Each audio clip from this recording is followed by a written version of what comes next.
Okay, a very blessed morning pa rin naman dahil 11 something pa lang, or should I say magi-11 pa lang ng umaga. At akin pong bibigyan ngayon ng linaw yung kaibahan ng second coming sa rapture. Magkaiba po ito, hindi po same event. Marami po ka nagbabasang post, second coming, be ready, second coming agad. Thinking sa kanilang isip na magkaisang event ito, parehas daw, according to them, dahil nga po sa mga ilang pagkakapare-pareho tungkol doon sa mga trumpets na binabanggit. Pero magkaiba po talaga ito. Okay? Lalo na yung mga nag-aral po sa Bible School, yung mga nakakaalam ng wikang Greek, alam po talaga nila na ito po ay magkaibang events. Hindi po siya the same. Okay? Padadaliin ko na lang po para makuha po ninyo. Sa rapture, Jesus will come for the church. Jesus will come to get His church. Tayo ang church. Tayo mga believers ng Panginoong Jesus ang church. Diba? So kukunin po niya tayo to be with Him forever and ever. Yun po ang gagawin niya sa araw ng rapture. Okay. Pagkatapos po ng rapture, great chaos ang mangyayari sa daigdig na ito. Magkakaroon dito ng kapighatian na hindi pa naranasan. Nakahula po yan sa banal na kasulatan. Reason ng rapture. What is the main reason? Bakit may rapture? Because of the love of Jesus towards His church, His bride. Hindi niya hahayaan na suungin natin ang ganong kahindik-hindik at ganoon katiribleng pasakit. No? Jesus loves us so much. Mahal niya tayo. Pag na-rapture na po tayo, again, nasabi ko na po kanina, great chaos ang mangyayari din sa ibabaw na ining mundong inewa. Tapos, after that, sa langit, doon tayo dinala, magbibigayan ng reward. Bema seat of Christ, there in heaven, Jesus on the throne, giving us rewards. May nag-text, may nag-message. At tayo po ay kanyang bibigyan ng reward. Ano naman ang reward na yun? Abay, malay ko. Hindi ko alam. Pero, message. Mayaan nyo. Hindi ko pinapasin nag-PPM. Mamaya na may ginagawa. So, tayo po ay, saan na ba ako? May nag-PPM kasi. Okay, magbibigay ng reward. Doon na ba tayo? Okay, nagbibigay siya ng reward sa heaven, sa believers. Habang dito, pasok na po yung 7 years of tribulation. Diba? First 7 years, first 3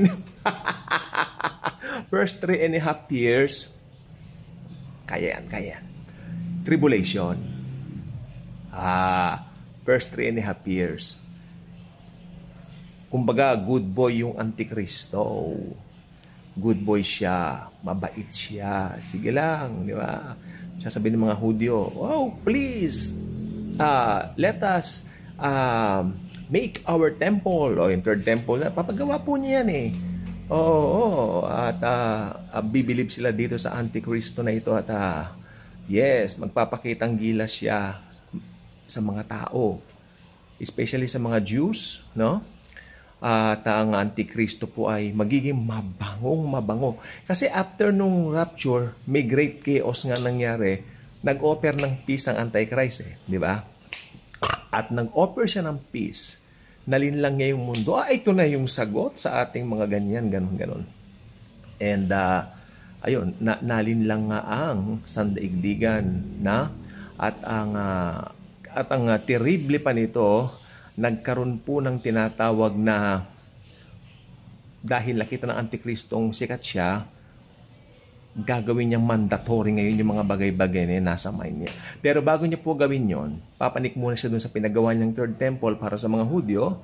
At anong gagawin niya? Sige nga, ayun, itatampok o itatanghal niyang siya ay Diyos. Malamang, siyempre, malamang sa malamang, maraming mga tao ang aayaw doon. Dahil alam natin sa Bible, sa Great Tribulation, may mga maproproduce na saints o tribulation saint. Di ba? Yung mga sa tribulation, sila po yung makakakilala sa Lord. Yun. So magtatago ngayon sila. Tapos yung Antikristo ngayon, ipapatugis sila. Sandali nga po pala, pag umakyat na po yung Antichrist doon sa tinatawag na temple at iproproklama niyang siya ay Diyos, pasok na po yung Great Tribulation.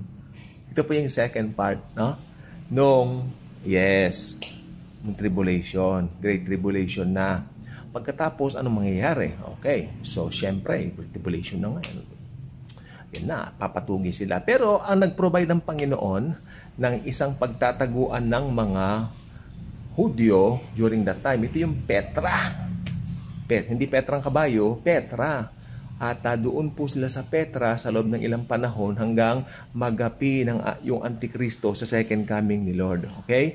Sa Great Tribulation po, matindi po ang lindol, matindi po ang mga sakuna, matindi ang mga nuclear wars, matindi ang mga sabog-sabog na ganyan, yung parang movie lang ang datingan, yung datingan. No? Pero ano yun, totoo po yun, talagang matindi yan. No? Chang, wag niyong pangarapin, no?